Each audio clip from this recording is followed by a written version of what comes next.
Okay, Jordan, thanks for jumping on a call with me. How are you? I'm doing good. Yeah, doing good, Todd. Thank you. How you doing?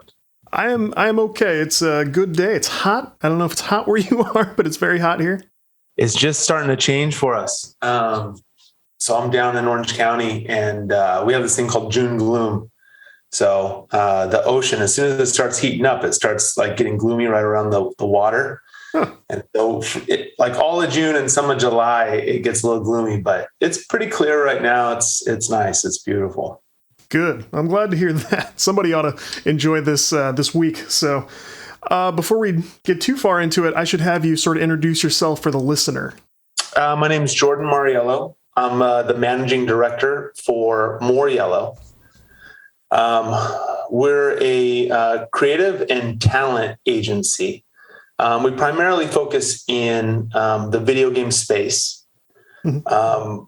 Over the last few years, we've built a roster of creators and talent. We manage the talent and work with the brands to create overall programs. We have over 250 talent on our roster that we manage now. We have over 300 million monthly video views of inventory across YouTube and Twitch, which are the primary gaming platforms that are being used right now. So, or gaming content platforms, I should say. But yeah, and as managing director, I work with all the teams to get projects in with BizDev. I work with the teams to build the overall programs, and then we ship them. Cool. Those are big numbers, obviously. I mean, how long have you guys been at it, and how long did it sort of take to build up to that? Yeah, I'll give you kind of a bigger background. Sure. For the sake of the format. So we started in games probably a little over 10 years ago. And it was a pretty different landscape at the time. We were doing trailers. We were doing key art, like box art. We would do the game websites, and we would do the campaigns at launch. And so we were primarily just like a creative shop, and we'd build like these custom programs to launch the games. So we've been in the space for, 10 years. And then I would say maybe around 7 years ago, we started using, these people that were online that had large followings. We didn't know what we called them at the time, these people have like a large Twitter following. We'd use them in our programs, which turned out to be influencers. We'd use the influencers in our programs, and we'd build them, build the materials, and then we'd work with them to like get all of the content out. And they would be great. They would extend our campaign. They would make it like 10 times bigger because of the amount of eyeballs that they brought to it. So we started doing it on a regular basis. And what ended up happening is we worked with all of the creators and influencers managers in order to use them in our programs. And that can be laborious. Some managers are great. Some managers are, great to work with. They streamline the process, make negotiations easier. They make getting feedback quicker, but the majority can make things complex and difficult. And so after a few years of using influencers in our programs, what we decided to do was, why don't we build a roster ourselves where we don't have to have a manager that we always have to bypass to actually have access to the creators. And that would help us, with, concepting together, coming up with ideas together with the creators. And so that would also help us on just streamlining things for our clients. And so, yeah, we about 3 years ago, we made the decision and we started building a roster of gaming creators. And so it's been a run, that's for sure. But yeah, we're over 260 now. And we have some amazing creators on our roster. And so, but yeah, so probably 10 years in the space, probably 5+ years in influencer marketing, over 3 years of having our own roster of talent. this area changes so fast and has changed so much in a short time. We didn't really have names for a lot of this stuff just a few years ago. So my question to you is sort of, what did you set out to do? I mean, what were you doing before this? How did it kind of evolve? I mean, what's the background there? Well, my background, I've always been in advertising as long as I can remember. I started my career pretty much in advertising. I was an art director at Young and Rubicam. Even before that, I was art director at Foot Cone and Belding. So big agency world. And then I very much like the art side of things. So my background has always been design and ideas for programs. And so, but I always loved the art of things. And I always thought like creating trailers and like the actual art of motion graphics was like one of the highest types of creativity, where you'd kind of marry like sound design and beautiful sound design with like beautiful visuals, stunning, impactful visuals, and like kind of create this overall piece that all tied together and told a story. I was just like, that's an art form. And so so I was at an agency. So agency was my background. And then I decided when I started freelancing by myself actually to start. I really wanted to be in video games because of that. So I got into video games and would freelance a little bit, and we'd build trailers, we'd build trailers and build key art. And so it slowly evolved. And, when we wanted to start turning the art form into a business, I had to start working with multiple aspects of things, and sort of, what I did actually progressed from just one element of the art to the full cycle of running the business. But truly it started all just from like the love and the passion of creating really beautiful pieces. Something that caught my eye when we set this up was you guys have some projects on your website that you've done with brands, and some of them are very eye-catching, very cool things that for games we've heard about, Battlefield, Trials, things like that. And that was something that really got me interested in hearing from you about where these ideas come from, the kind of stuff you end up doing with brands, different companies, and like, what are some of those stories? Because it seems like really fun work to do. Yeah, it's fun work. I could start in so many places. Like what are some of the ways we've gotten the business, or what are some of the programs we've gotten, or for people still trying to sort of visualize what this looks like for you, give us a story about any of the big collaborations you guys have done with, hooking up streamers, content creators to do something fun with, like, say, a big studio or a big publisher to go out and just do something to get attention on, not only those talents, but also the game, the product, whatever it is. Give us what one of those might look like. Yeah, you got it. I could give you stories all day. I'll give you this one to start. This one we did last year for a game called Riders Relay, which is a Ubisoft game. And Ubisoft's an amazing game publisher, one of the best publishers in gaming, in my opinion. And so this action sports type game, and they want to launch, in the middle of COVID or just thereafter COVID. Mm-hmm. So they come to us with kind of a brief on the game. Here's kind of how the game works. This is, these are the new features. We've had similar games like this in the past. These are features that are new to this particular game, and we'd like to launch it. But the challenge on top of building like a typical concept, that's what they come to us for. How do you want to launch this thing? What's the overall concept? And that's when we come up with like this multi-tiered campaign. Oh, you want to do this here in social, and you want to do this in your creative content. You want to roll out your calendar like this.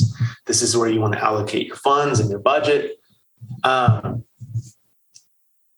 challenge on this one is I come back to this with the idea, but tell us how you want to build this during COVID, because at the time, and I'm sure everybody remembers, like there was a time when like we weren't meeting anybody in public, even with masks on. We weren't even meeting people in public with masks on. So like, wow.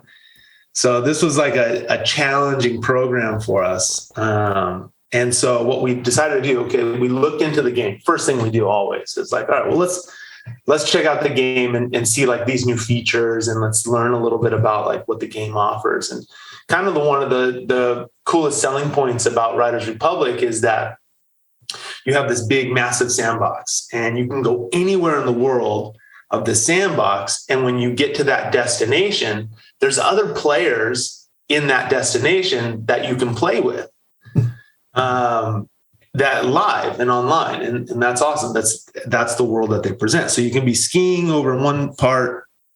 You can be mountain biking over in another part of the world, and doing races there. You could go over and be snowboarding in another spot. And so we were like, all right, well, there's something there. So we pitched this idea about competition, and people being able to go wherever we want. We said, hey, why don't we have a number of different influencers by themselves in different parts of the world perform legs of the race in an overall relay. And so when they finish their leg of the race, they can hand the baton off, or essentially they can touch the camera. And then when they pull out, it'll be the next influencer ready to go through their leg of the race. And then what we'll do is we'll give the exact same legs to two teams of four. So you have one team of four, team A, and another team of four, team B, all in totally different remote parts of the world. And they run their leg, and then they hand off, and they can then get through the race, and it'll be a race who wins, team A or team B. So we picked 8 influencers, 4 on 4, all of which are kind of massive action sports people. And then also they have some gameplay on their channel. And so what we ended up doing is we set up this relay.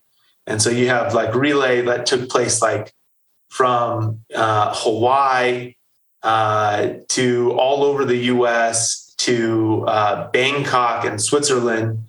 And you had all these different locations and all these influencers running a very similar course that we set up across the board. And so what we did with that final asset, we edited it all together, make that like a main key asset.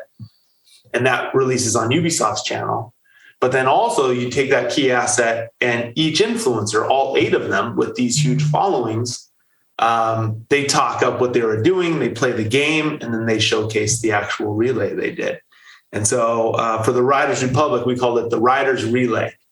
And it was a relay race for around the world that everybody did. And so we were able to film it, shoot it, everybody sent in their footage and edit it and put it out. It got millions of views. The game did really good. But we did it all in isolation. Everybody was able to do it themselves. So that was an interesting one. And it turned out really nice. I'm really proud of that execution. It seems like this transition couldn't have been easy to start with sort of the ideas for brand projects, and then to branch out to actually represent the content creators, the streamers, the influencers, stuff like that, because you guys list what you do for influencers on your website. There's, help with video creation, social optimization, conversion tracking, contract negotiation. That couldn't be an easy transition to make, right? No, not an easy transition, but I think we had the leg up in a lot of places to help us.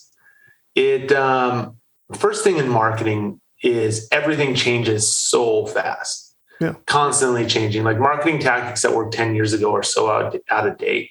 5 years ago are out of date, and even in influencer marketing, everything's progressed so much. Tracking, analytics, being able to see like actually how things are performing with talent. So, if you are stagnant and if you don't continue to learn, you're going to be outdated in marketing so fast. So I think that's kind of something we've adopted early on.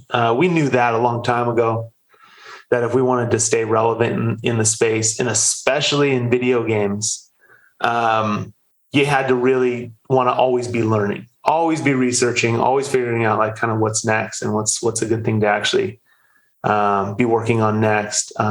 So learning has been part of our DNA, adopting, doing new things. And I would say like that's been very great for us. But I think one of the things is we're creators by nature, our DNA, right? Like me as the founder, I was a creator when I started, right? Not on a channel per se, but I created all of the custom programs and worked with teammates to do so. And so we had a lot of similarities. We have a lot of similarities with creators, modern day creators, essentially they're creating storylines and segments and video content, and they're publishing it on their channels. And so minus the channel, we did a lot of what they're doing. So we really understand and know how to talk to them. That's kind of been like the key from the beginning. When clients would want to do certain things, we'd be able to really kind of craft it into a story that would work for the talent. So we understood that the bridge in between us and the talent. And then I would also say the other thing that what really helped us is we really understand like marketing initiatives, right? Before jumping into the space, we really understand how do you build an overall campaign? How do you come up with initial concepts for a campaign? How do you then take that with a client and build out a rollout schedule and all the assets that you want to create and roll out and launch? Knowing that, plus also knowing the creators world and kind of marrying the two together, the transition sure was challenging because you're doing something new and you have a lot to learn and you have a lot to like kind of figure out because it's a totally new space. But I would say it probably was a lot easier for us because of our history, just understanding everything on the creator side as well as on the marketing side. Your clients on the business side, is it primarily larger publishers like that, or do you guys occasionally work with smaller studios? I mean, how small and how fine does it get? We worked at the beginning. We only really worked with like the game publishers that were putting out large enough programs to warrant a marketing program. So you get some pretty small publishers in there. It was really just like, can they afford a marketing budget? And I'd be like, yeah, they could afford a marketing budget. So we would, work with anybody. And as the programs got more robust, and that's what we kind of got known for, the publishers got bigger as well. And so, big publishers, they like scrappy thinkers too, like big publishers, they want somebody who can think of ideas and execute on them without tons of layers of, management. And so they're interested in people that can think, big ideas as well. So, but we were able to kind of grow into larger publishers that would allow us to do more kind of like robust or, crazy type of programs. But what I've noticed, from the beginning, is that when you delve into video games, and especially now with such an audience in video games against our inventory, our roster, a lot of people want to be in games that aren't per se a game. So like, we'd be building a program for a publisher or a hardware manufacturer, PC hardware manufacturer. Those two audiences are so similar in a lot of respects. And all of a sudden you have like a men's grooming company that wants to actually talk to that audience as well. You're like, all right, well, that sounds great, And so now, gaming publishers and tech and hardware companies are certainly at the core of the brands that we work with, but we very much work with non-endemic brands outside of games that want to talk to the gaming audience. So, you're working with a lot of lifestyle companies that really have never put out a game ever, and it opens up a ton of opportunities. We just finished a program. We do a lot of programs with Chipotle, and we have a lot of Roblox and Minecraft creators on our roster. And building, having our influencers interact with Chipotle stores in game. going in to redeem and get, an opportunity to redeem and get free burritos in real life.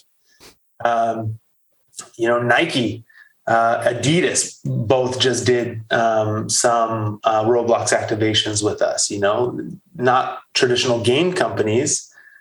These are, shoe companies. And so like we're working with a ton of non-endemic companies now too, that want to talk to the gaming audience. Cause it's really is, it's a progressive audience.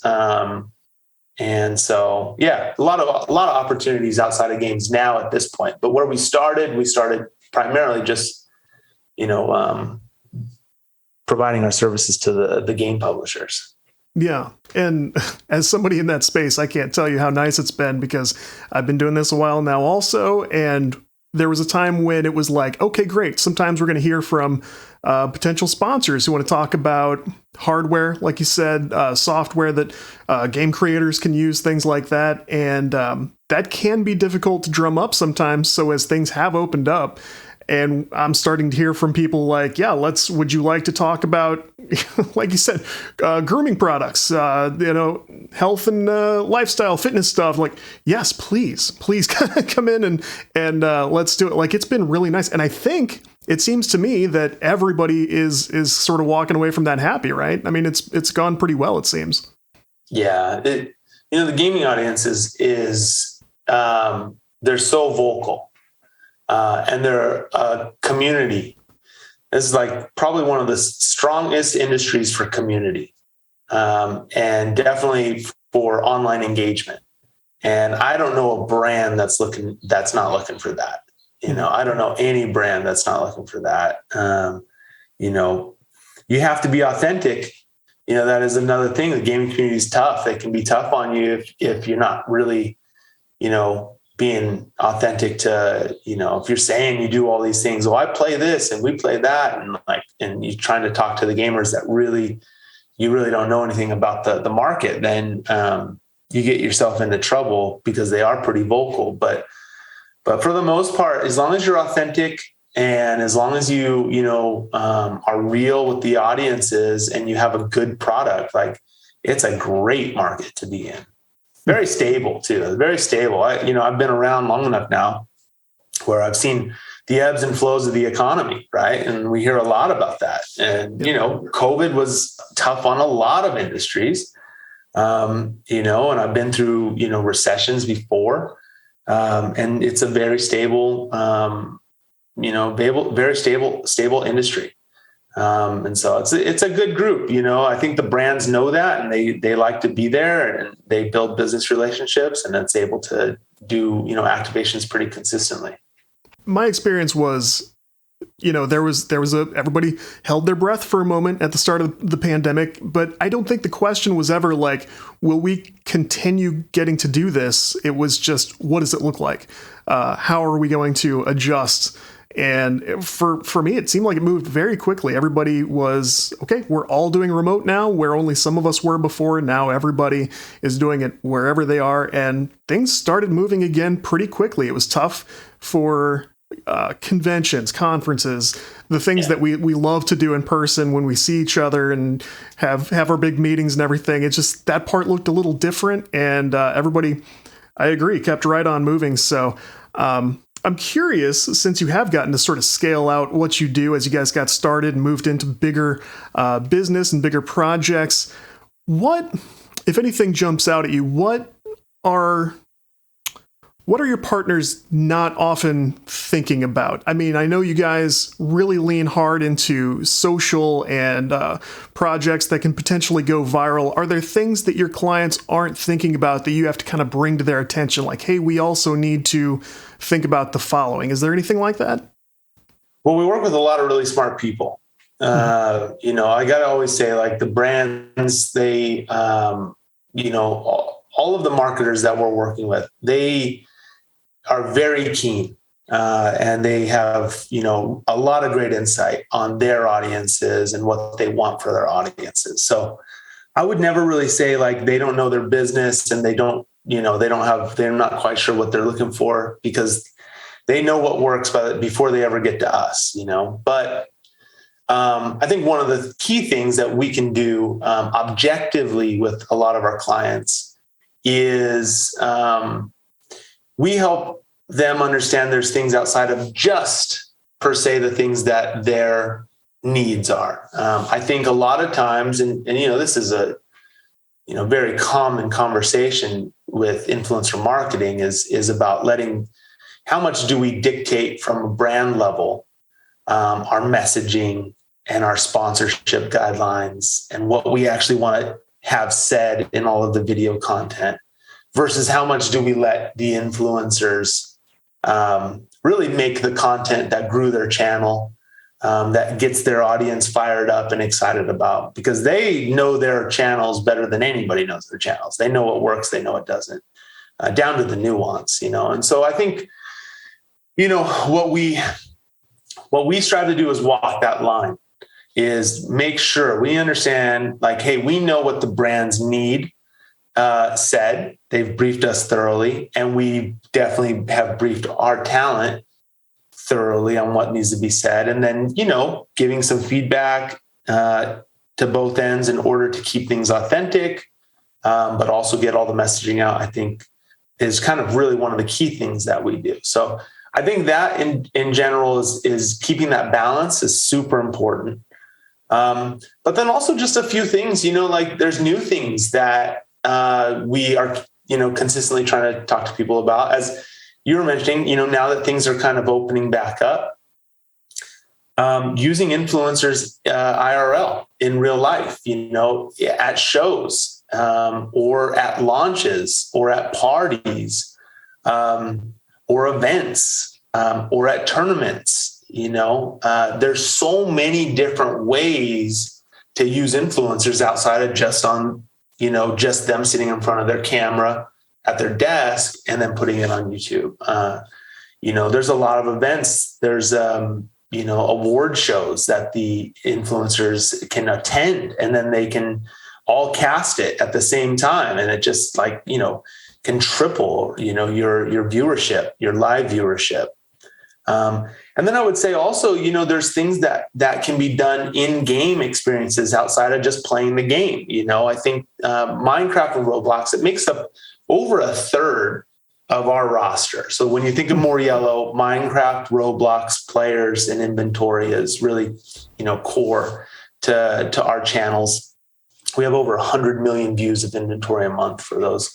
But, doing things in game, building a Nike store, building a Spotify world. We just finished a program with Spotify, an overall world that you can build where then people can all come and play and the influencers show those things off. There's so many things in game that can be built now, as we, start walking towards the metaverse more and more, all of these internal worlds inside the games that you can create and then people can come in, interact and mix with. It's there's so many different ways in game to kind of change the promo, but then also, in real life, getting people out, getting influencers there to help showcase what you're doing. I think those would be a couple of them if I could name a few.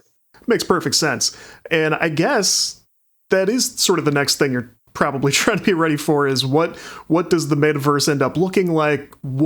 How do we be ready for it, right? I mean, is that a big discussion right now?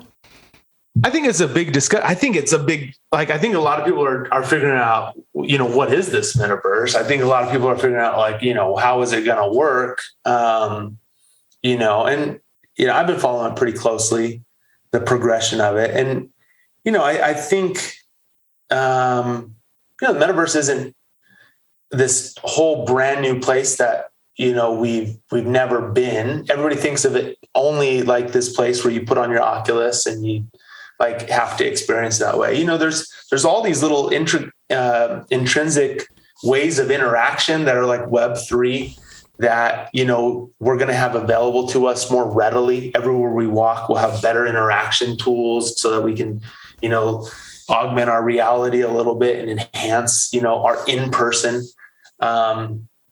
experiences, at simple places that we normally go to, the movie theater or the grocery store. But also, the metaverse, the way I think a lot of people are thinking about it is like this digital world where we interact virtually, where, we're wearing our headsets and we kind of have our own avatars and our own skins. And I do think we are gearing up for a major progression in that. I think,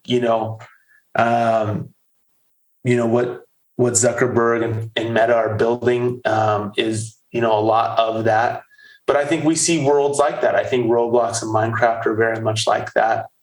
I think Microsoft, through the acquisition of Activision, Blizzard Activision, I think there's going to be, obviously, I think a lot of that IP will be used on their platforms. But I think, when you have access to those studios, you're able to then compete at that level where you can build these virtual worlds where people can interact.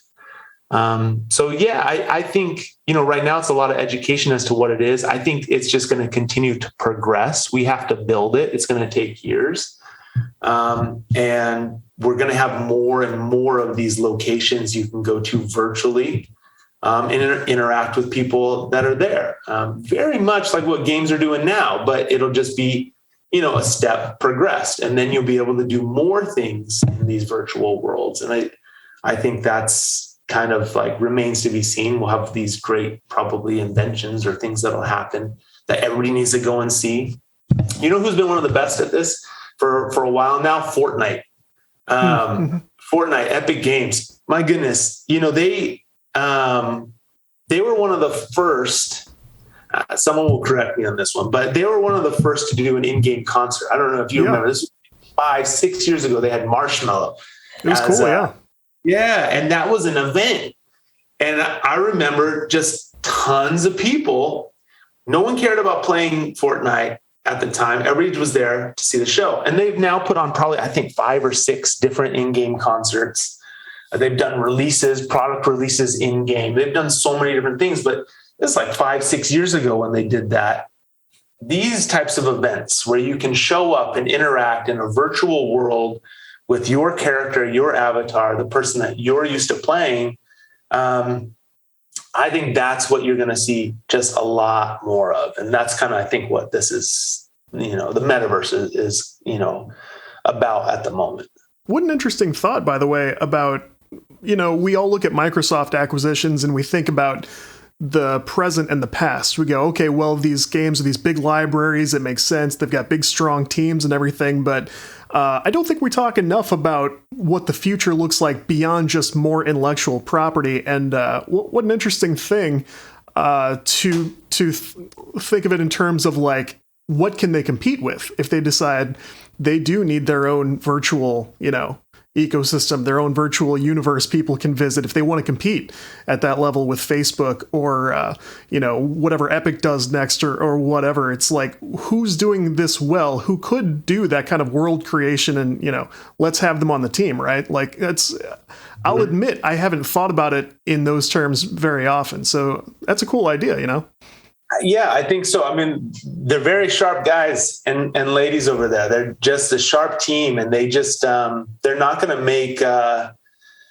going to make the most of everything that they can do with that IP. And I think first and foremost, I think I don't know exactly how it's going to go, of course, but if I'm just take some guesses that their Game Pass subscription service and having access to those games, that's low-hanging fruit, in my opinion. I think that type of stuff happens. But I do really feel like, you really have all these worlds that is familiar IP, and you have the teams that know how to build those further.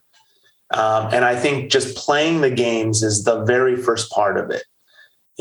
Take Twitch, for instance, right? Twitch is a phenomenon because all of a sudden you have the means to watch other people play video games live, right? When that comes out. Yeah. And you would think, well, why would I want to watch someone else play? And then you go, okay, well, it's awesome. You're experiencing the game at a level that you could never reach because maybe you're not as skilled. And then you realize, okay, we're just watching on a 2D screen them play the games. And then what are we doing while we're watching is we're totally in the chat, interacting with the player that's playing, but also interacting with everybody else that's watching too. And then you get a sense, oh, this is community. And this particular talent that's playing, I really like what she has to say. And I'm interested in listening to her play while she talks. And I love the audience that comes and watches as well, right? And like, what if you can just do that in the real world, where it's like now you're in the video game worlds, but you're watching too. It's not, you don't have to be playing in all of these worlds, right? And I think that's the metaverse. I think you show up to these worlds and you're interacting, even if you're like a non-playing character. Everybody can be there and interact. And, you can go with the different influencers that are playing in that world, but you can interact with all the people on a much more virtual, real life level in those worlds. And I have to imagine, they have some thoughts as to how to compete with Meta as they progress. And I would imagine, playing the game or putting the games out in their subscription service is just the beginning of what they'll do with some of that IP. And I'll have to admit, I mean, working in this field as I do, still the concept you just presented of, creating that Twitch sort of synergy of like, hey, bring the whole experience in with you as a, an environment like the metaverse is like, bring the whole experience with you in game, in experience, watch each other, be with each other while you're playing and while you're doing like that. That does honestly stretch my brain and grow my brain a little bit thinking of it that way, which is why I brought you in. So that's good. That's the expertise we're looking for. Tell me, when you're thinking about reaching out to a new content creator, new influencer, I mean, what beyond, I know you look for audience and those metrics and stuff, but I mean, what else do you look for in a potential new influencer to represent or just to collaborate with? Yeah. We have a number of different things that we look at outside of just viewership, of course. Viewership is key. Viewership and engagement, are the first things you look at, right? Sure.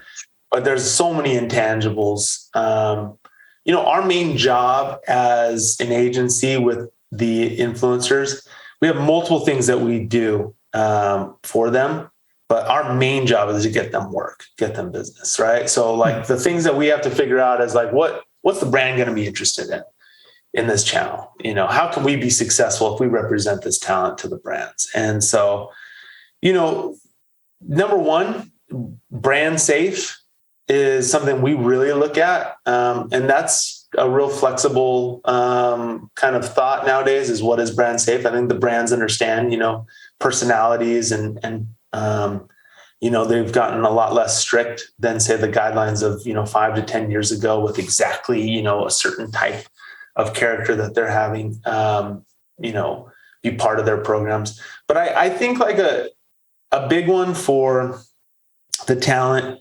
that we like to see is, are they personable when they talk about, something that they're sponsoring or that they're doing a brand promotion for? Are they on camera? We really like it when they're on camera. The brands come to us a lot for people that are on camera that can pitch and talk and then can interact with the product and use it. And they can talk, about it in a personal way. And it doesn't feel, cliche. It doesn't feel scripted. It doesn't feel like something that like was just given to them. But yeah, I would say, just brand safe. You don't have to be on camera with us for sure, but we do like it when you are on camera occasionally on some videos. But then how do you talk about products? How do you talk about things? Are you descriptive in your format? And then, just engagement, high engagement, and good viewership, consistent viewership. We also like to see consistency.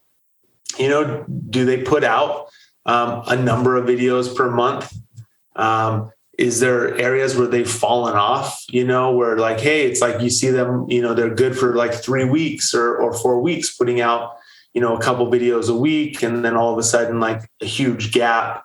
and then they come back on, and then you have like a short spurt, and then it's huge. Yeah. Like we like to see consistency, even if it's once a week or once every 2 weeks, even. It's like the consistency really means a lot to us, because we want to make sure that we're dealing with someone that we're going to be able to get a hold of consistently, that once we actually introduce to a brand and they like and want to do business with, that they're going to have the inventory to be able to place that content on a regular basis.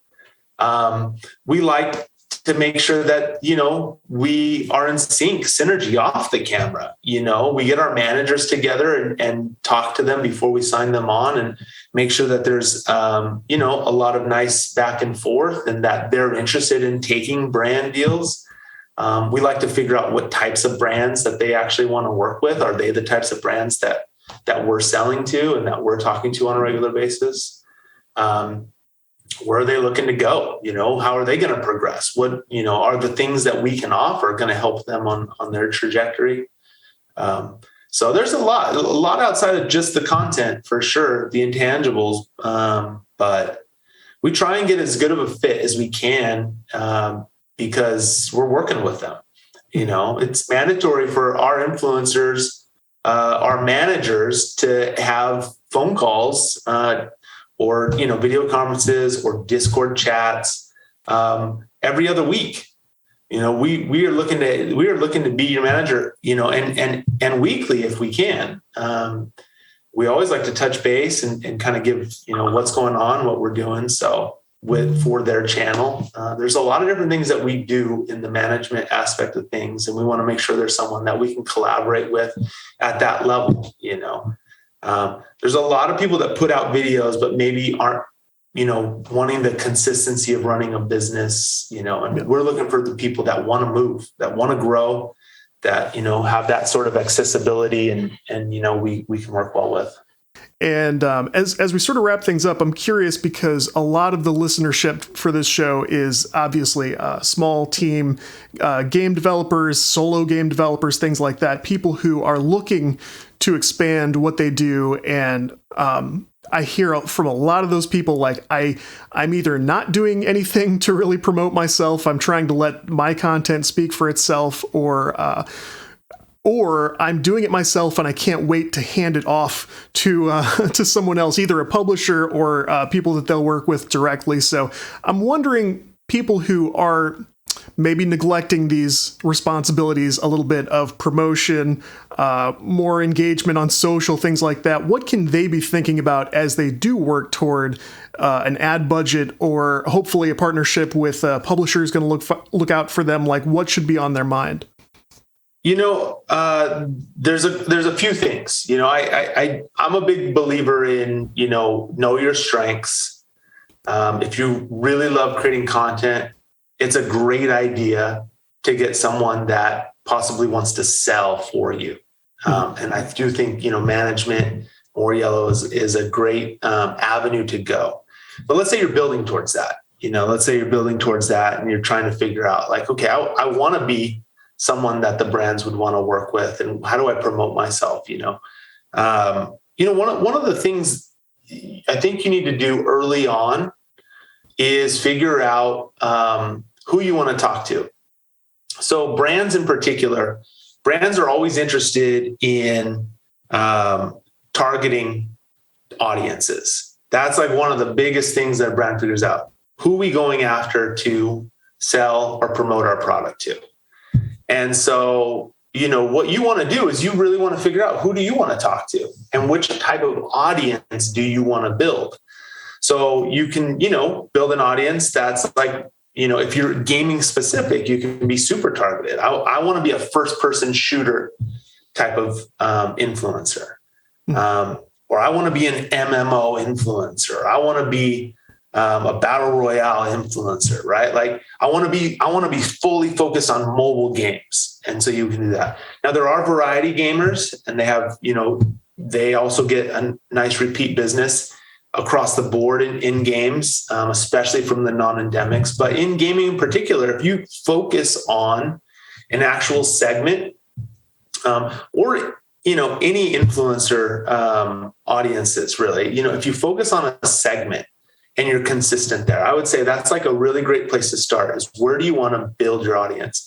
Most people, and you can see this with some of even the biggest influencers, they started with a segment.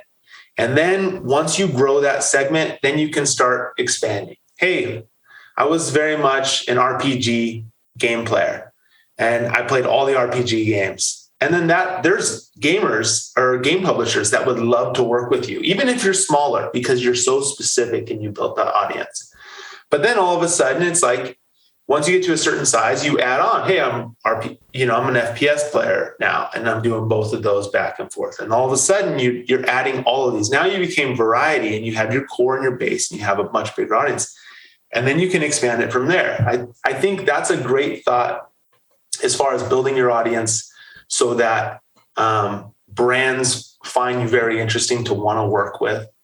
And another thing I'm a big, proponent of is like, do some sponsorships for the brands that you want to work with without getting paid. Just do it. Show them that you're good at, promoting, this Hydro Flask water bottle, and show them how you do it. Oh, and just do it authentically, and just be like, so stoked to have, and do promotions that are non-sponsored, so that when the brands are looking at you, they go, oh, wow, this person does really well with products.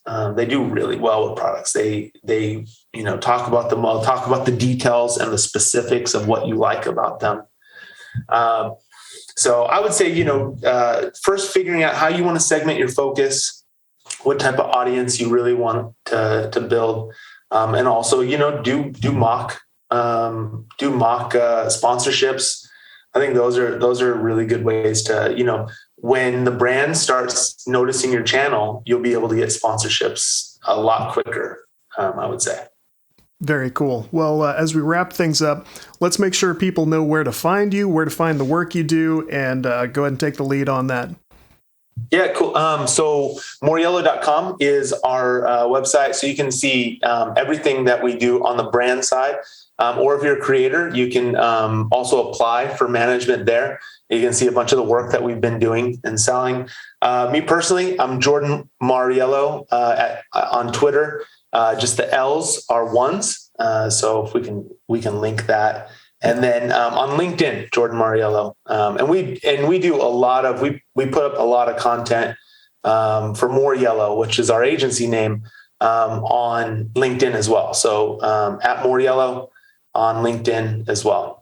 Perfect. So, Jordan, thanks again. I think there's a lot of great stuff to take away from this. And so I hope we can maybe have you back sometime and check in, see how things are going, especially as we all head toward the metaverse, right? Totally. Yeah, that'd be great. Thank you for having me, Todd. I appreciate it. All right.